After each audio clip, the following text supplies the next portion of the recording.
Morocco, Algeria and Tunisia, Egypt, Libya and Jordan, or even Iraq, Afghanistan and Yemen. These are all countries with two very clear things in common. First, they are very poor countries, and second, they are devoutly Islamic countries. Wherever we look, and with the exception of the oil-soaked Arab monarchies of the Persian Gulf, countries with a Muslim tradition are generally extremely poor. To give just one more concrete fact, the average per capita GDP of Muslim-majority countries is $5,000 lower than the global average. The reason behind this curious divergence has been studied by numerous historians. Pages and pages have been written on this subject. Yet of all the existing theories, there are two that have deeply permeated society. On the one hand, there are those who claim that Islamic religion and culture is in itself completely opposed to the idea of progress. For these people, Muslims reject almost on principle such things as commerce or democracy. Without going any further, while 60% of the world's countries are governed by democratic systems, only 14% of Muslims live under this model of political organization. On the other hand, there are those who argue for a second theory. There are people who claim that the problem of Muslim countries is not to do with their religion, but rather the colonialism by Western countries, a colonialism that has exploited and continues to exploit all these countries.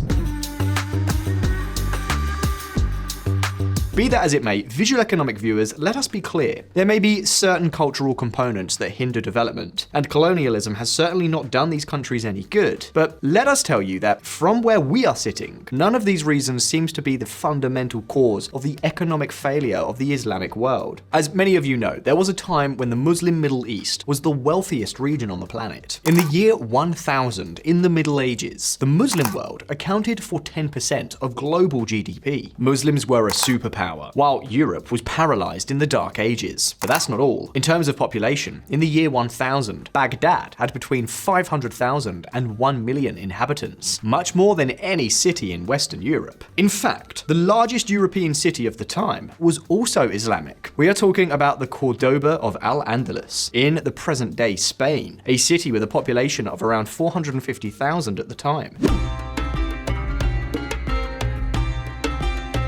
After all, mercantile and financial culture was widespread in the Islamic world. The pilgrimage to Mecca ended up being the largest trade fair in the world, and even the scholars of Islam had very deep relationships with the commercial world. And if you don't believe me, think about this for a moment. All of us here recognize great inventions, such as algebra, modern medicine, or irrigation systems. Well, many of these inventions were created or developed precisely by the Islamic world of the Middle Ages. And so we can see that these countries were relatively very wealthy, despite being Muslim. Religion at that time did not seem to be a problem. Now then, what about colonialism? Well, the truth is that by the year 1700, the Islamic world had gone from having 10% of the world's GDP to having only 2.2%. That is to say, these countries had already become poor long before colonialism, so that cannot be to blame for their failure. So now the questions seem pretty clear. What happened between the 10th and the 16th centuries to bring the economic progress of the Islamic world to a screeching halt? What did Europe do right that none of these countries did? And perhaps the most important question, does this divergence more than 500 years ago explain the current situation? Well, today on Visual Economic, we tell you all about it, so listen up.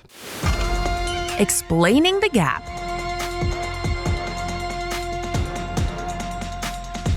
Wherever we look, there is one thing about the Islamic world that is very striking. According to the records of the courts of Istanbul and Galati, in the 17th century, almost 80% of all companies in both regions had only two partners. And of course, there was no large company with hundreds of shareholders, such as the British East India Company. Islamic companies from the modern age onwards were always characterized by being very small, by having problems to develop. A clear example is that while in Europe, the first large banks emerged in the 17th century, with the Bank of Amsterdam.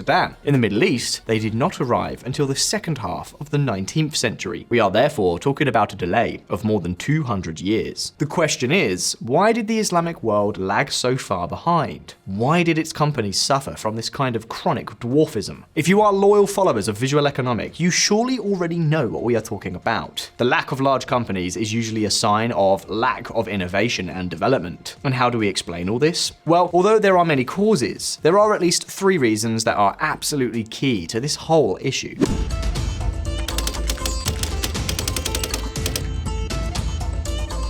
In Muslim countries, inheritance is very well regulated by the Quran and is very egalitarian. This means one cannot discriminate against the rest of the children by leaving all the inheritance to the firstborn. And yes, I know this sounds anything but backward. It's basically what exists today throughout the West. But while in the Middle East it was an age-old tradition, in Europe it didn't emerge until the Industrial Revolution. Even so, just because it seems advanced today does not mean that it was useful or positive at any stage of development. At that time, Muslim societies were polygamous, meaning that the elites had several wives, and therefore many children. So inheritance was completely diluted. And why is that a problem? Well, you see, according to the business regulations existing at that time, when a person died, his company had to be dissolved with him. So if the sons wanted to keep their father's business, they had to rebuild the company from scratch. The problem was that since the inheritances were diluted among so many heirs, it was very difficult for a son to raise all the capital necessary to rebuild the company and get it going again. Knowing this, many entrepreneurs also made little effort to make their business projects last in the long term, as they knew that if they died, they would most likely disappear. So in other words, there was very little incentive to create large companies. However, there are even more reasons why large companies did not emerge. Take a look.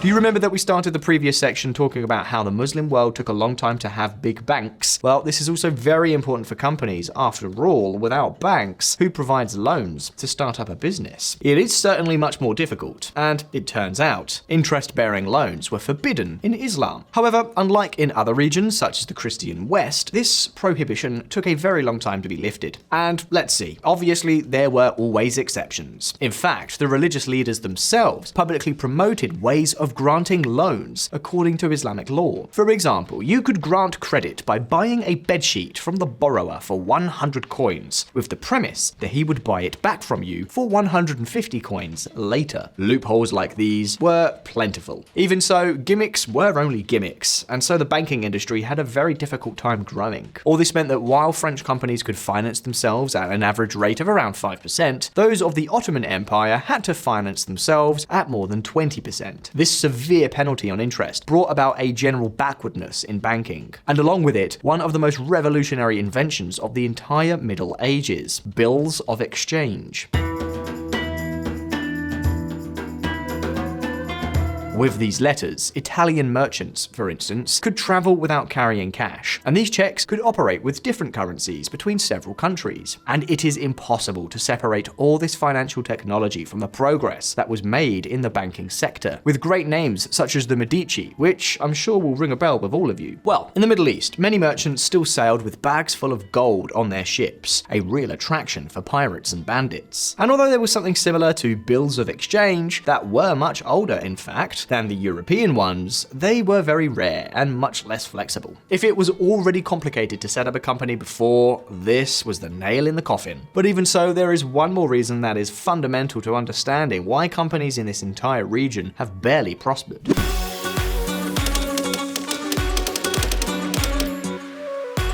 Let me ask you a question. Why are there no great historical examples of collaborations between Islamic and Western companies? The answer is actually very simple. Because no Muslim could form companies without following the precepts of Islamic law. So, if a European merchant wanted to have an Ottoman as a partner, he had to accept the rules of the Quran. Rules such as, if one of the two dies, the company is automatically dissolved. This explains why, within Muslim countries, it was precisely the religious minorities, which were not subject to Islamic law, that prospered the most. In these graphs, you can see how non-Muslims, despite being 55% of the population, accounted for almost 90% of all exports and imports from Beirut, a pattern that was repeated throughout the region. But there is another reason related to justice that also put many Westerners off investing, and that is that Ottoman judges were anything but reliable.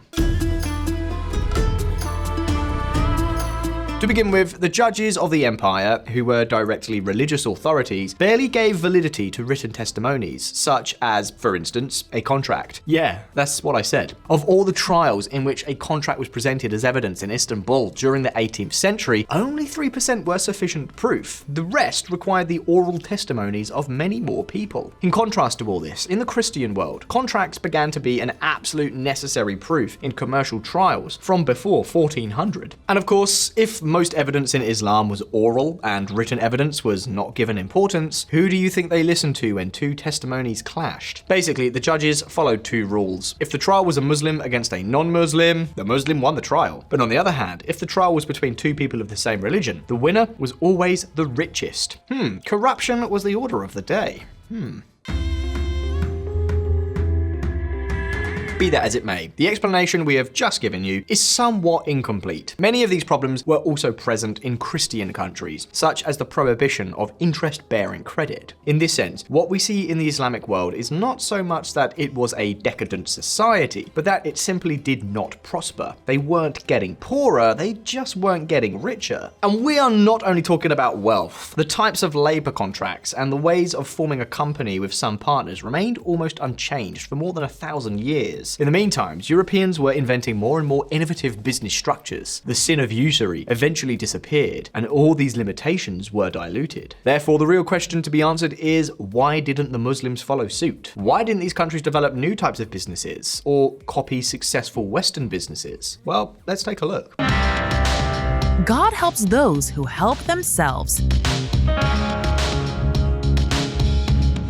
I want you to look very carefully at the following chart. Before the 12th century, the main jobs in the Islamic world were related to commerce and industry. However, from the 12th century onwards, the number of jobs in bureaucratic and military affairs skyrocketed. The bureaucracy grew like wildfire. The merchants lost much of their importance to the military, and the religious sector became much more powerful. The ulema, which literally translates as those who have knowledge, were basically the religious elite of the time, authentic experts in Islamic law and theology. At first, these religious elites made their living from trade or patronage, but little by little, they moved away from these types of commercial activities and became closer and closer to political leaders such as sultans, viziers, and caliphs. Why is that, you may ask? The answer lies in legitimacy. A ruler can gain legitimacy because he is recognized by his people, because he is the descendant of a well-known figure, or because he is the son of a king. However, approaching religious authorities, at least in the Middle East, was the most important of all. Religion was the way to empower political leaders. But why did religion gain so much political influence? The answer lies in crop failure.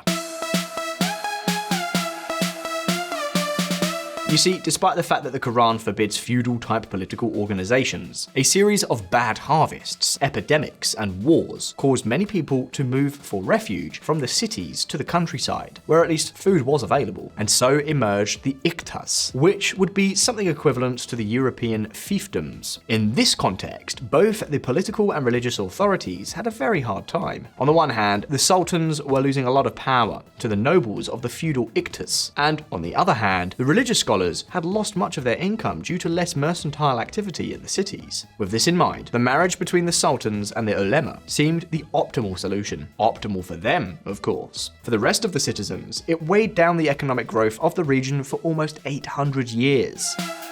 In most cases, as a society evolves from primitive tribalism into an ordered civilization, a common religion permeates all its activities and helps to shape all its characteristic institutions. The rise of medieval Islam provides a typical example. Under such circumstances, the creation of political institutions entirely separate from the organization of the accepted religion seems hardly conceivable. On the other hand, Christianity broke into an ancient civilization that already had its own established hierarchy of government and its own sophisticated tradition of political thought based on non-Christian concepts. Perhaps where the political-religious alliance is best seen is in an event that left many historians completely confused: the prohibition of the printing press.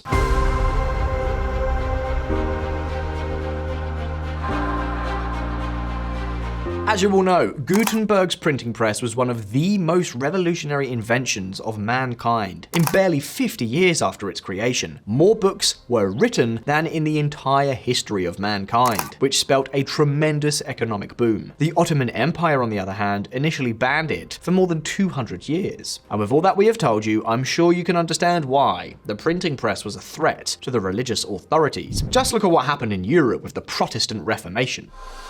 The printing press did serious damage to the roots of the religious scholars' authority. It was no longer necessary for them to be present when the book was read to compensate for the abundance of the author in the text. Their monopoly on the transmission of knowledge was broken. The books could now be consulted by any Ahmad, Mahmud, or Muhammad who could interpret them as they wished. The literacy rate of Turkey and its corresponding counterpart in the Ottoman Empire reached that of 15th century Netherlands in the 1960s. So, in 1960, Turkey had the level of the Netherlands back in the 1400s. Crazy. In short, political authority depended enormously on religious authority, much more so than the kings of European kingdoms, even more so than figures such as the Catholic monarchs, even though they bore the word Catholic in their names. In exchange for religious support, politicians were willing to make all kinds of concessions, often in the form of laws that explicitly prevented economic development. This explains why the inheritance laws mentioned before lasted for so many centuries, despite being so damaging.